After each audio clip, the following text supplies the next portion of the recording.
Hermanos amados, buenas tardes. Seguimos adelante con este tema acerca de el destino de los creyentes desobedientes, que dentro de los asuntos generales de la fe es el tema que venimos tratando hace varias entregas. Y estábamos hablando de que debemos distinguir claramente la disciplina y la salvación. La disciplina es ejercida solamente en el presente y no tiene nada que ver con nuestra salvación eterna. Entiéndase con salvación eterna la liberación de la condenación.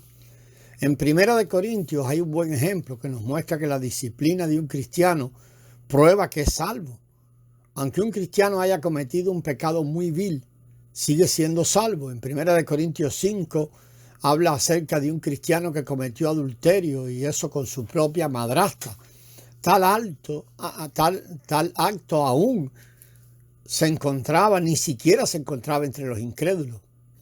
Los que conocen bien la ley de Moisés dirían que una persona así por seguro perecería e iría al infierno.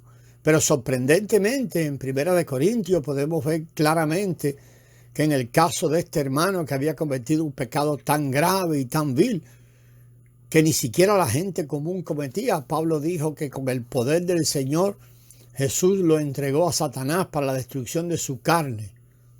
Esto se hizo con el fin de que Satanás exhibiera su poder en el cuerpo del hermano para debilitarle, enfermarle y aún darle muerte. El propósito de Pablo al hacerlo fue que el hermano pudiera ser salvo en el día del Señor. La disciplina es algo que se ejerce en esta vida.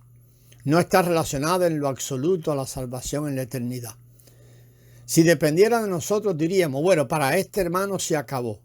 A pesar de que él ha sido salvo, por seguro perecerá por haber cometido un pecado tan vil.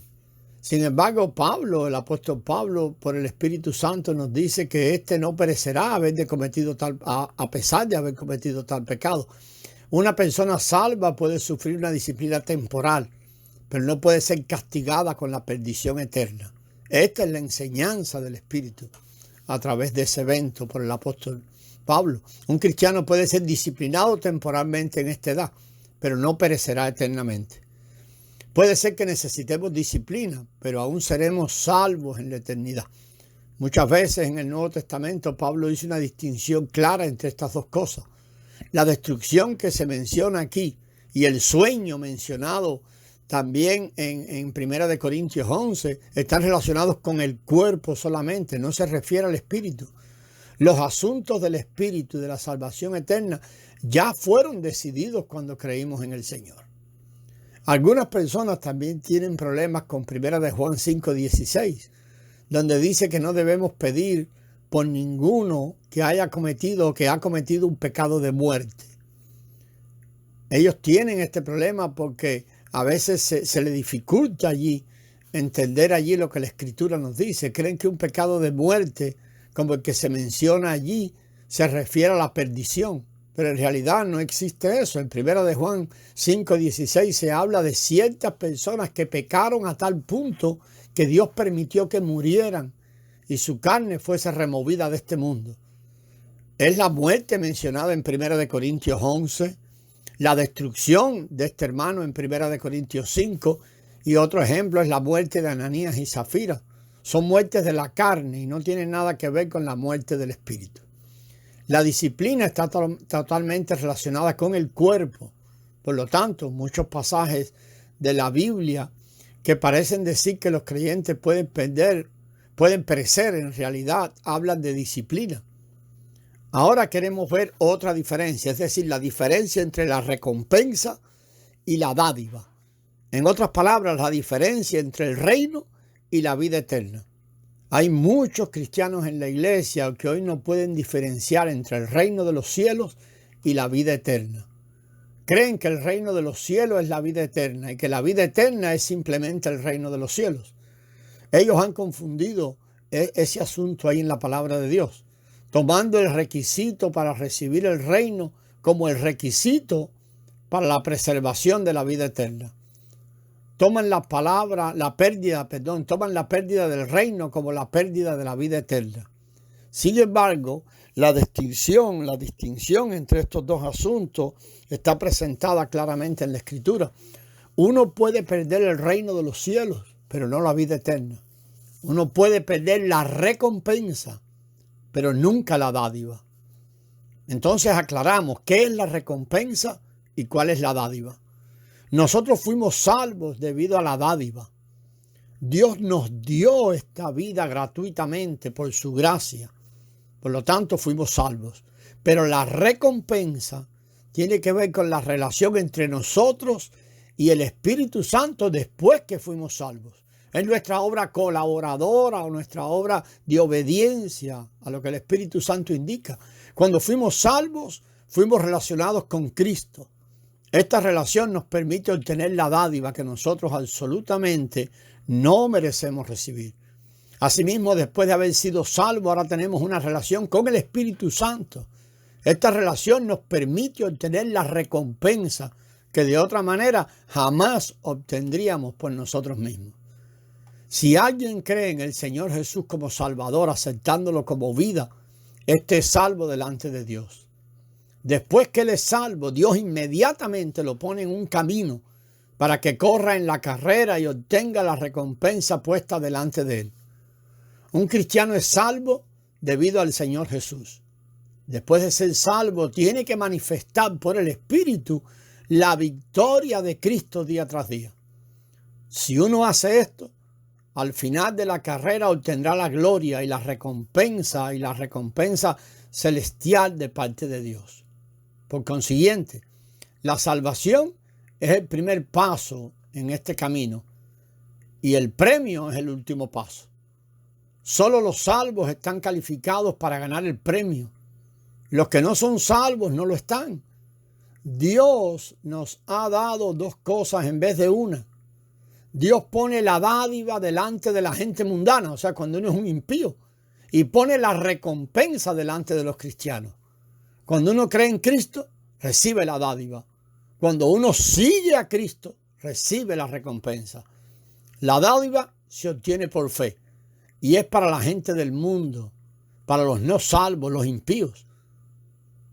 Cuando vienen a la salvación, entonces ahora la recompensa se obtiene por ser fiel y hacer buenas acciones. Y esto es para los cristianos.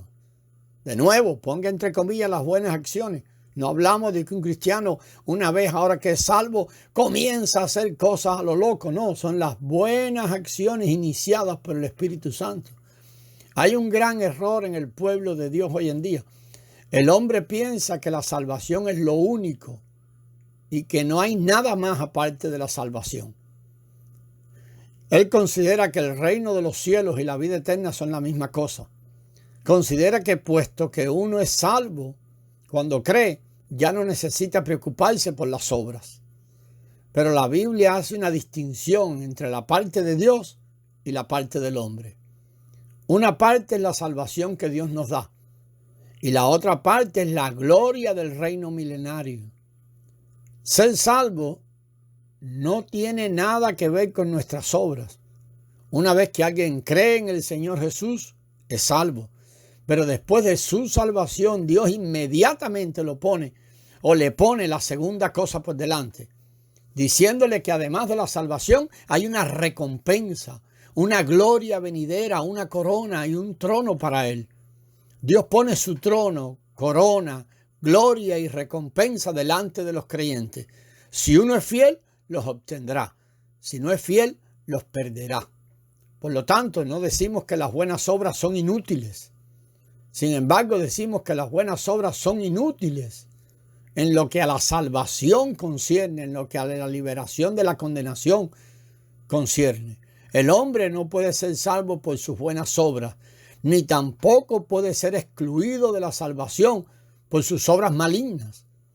Las buenas obras se aplican a la recompensa, la corona, la gloria y el trono. Las buenas obras son inútiles con respecto a la salvación. Dios no puede permitir que el hombre sea salvo por sus buenas obras, ni tampoco permitirá que el hombre sea recompensado, ni tampoco permitirá que el hombre sea recompensado por su fe. Dios no puede permitir que el hombre perezca por sus malas obras. Dios puede determinar solamente la salvación o la perdición del hombre por el hecho de que esté o no esté en Cristo, de que crea o no en su Hijo. Ni tampoco puede determinar si un hombre recibe su gloria por el hecho de que crea o no en su Hijo. Si usted tiene o no tiene al Hijo de Dios, dentro de usted determina el asunto de la vida eterna o la perdición. Sea que tenga buenas obras o no delante de Dios, determinará el asunto. Sea que tenga buenas obras o no delante de Dios, determinará el asunto de recibir la recompensa y la gloria. En otras palabras, Dios nunca salvará a una persona porque tenga méritos y nunca recompensará a otra persona que no tenga méritos. Si alguien tiene méritos, no por estos méritos Dios la salvará. Por otro lado, nunca recompensará a uno que no tenga mérito. El hombre tiene que presentarse delante de Dios totalmente desvalido y sin méritos para que Dios lo salve. Pero después de la salvación debemos ser fieles y tenemos que esforzarnos para hacer las buenas obras mediante su Hijo Jesucristo en colaboración con el Espíritu Santo o lo iniciado por Él en colaboración con Él. Es la obediencia para obtener la recompensa. No pensemos que las buenas obras son inútiles. Estamos diciendo que las buenas obras son inútiles para la salvación. Las buenas obras no tienen en lo absoluto nada que ver con la salvación. La salvación depende si uno se arrepiente o no de su posición anterior. La salvación depende de estar en Adán o estar en Cristo. Depende de si uno se arrepiente de su pasado y cree en la obra de la cruz y en la resurrección como evidencia de su justificación. Y este es el meollo de todos los problemas. Las obras están relacionadas con la recompensa. Las obras sí son útiles, pero solamente cuando se trata de obtener la recompensa, el reino. Dios les bendiga, amados. Mañana o en la próxima entrega vamos a continuar.